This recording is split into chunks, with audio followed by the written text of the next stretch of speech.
Alors la Commission a travaillé à des recommandations avec une première idée,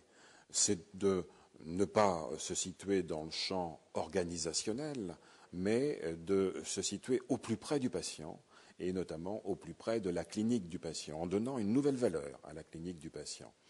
Dans les troubles schizophréniques comme dans les troubles de l'humeur, on sait que le passage à l'acte violent est l'exception, mais il convient de repérer des signes qui sont des signes précurseurs et des signes qui sont des signes d'alerte. Dans les critères de prédiction, ces critères précurseurs, on sait très bien que la violence, elle est favorisée par la prise d'alcool, par la prise de drogue. On sait très bien que chez un schizophrène, la consommation de cannabis embrase le délire et donc est susceptible d'amener un passage à l'acte si dans le cadre de délire, il y a des éléments de persécution.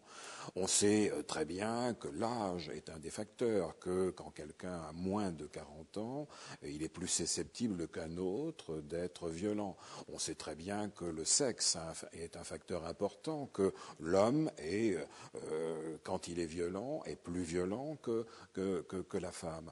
Mais au-delà de ces facteurs, un facteur sort de façon très nette, c'est la rupture de soins. C'est un problème très fondamental que nous connaissons en psychiatrie, c'est qu'en psychiatrie, ceux à qui il est annoncé, à l'âge de 25 ans, qu'ils entrent dans une maladie qu'ils vont devoir soigner toute leur vie, que cette maladie s'appelle un trouble bipolaire ou que ça s'appelle une schizophrénie, ceux-là sont très longtemps en guerre contre l'injustice de cette annonce, en estimant que ce n'est pas acceptable de vivre avec cette menace tout au long de la vie. Nous connaissons ces choses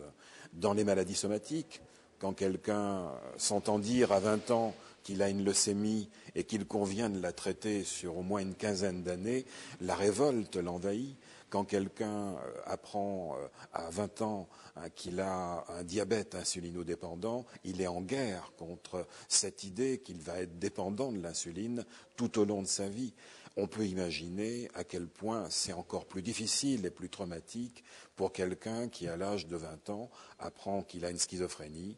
qu'il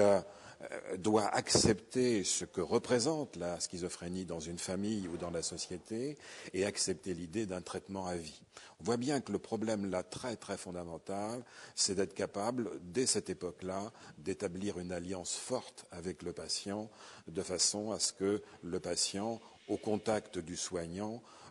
accepte l'idée de la maladie, accepte les sacrifices que la maladie ordonne, accepte une prise régulière de traitement, accepte de venir consulter quand il n'est pas bien. C'est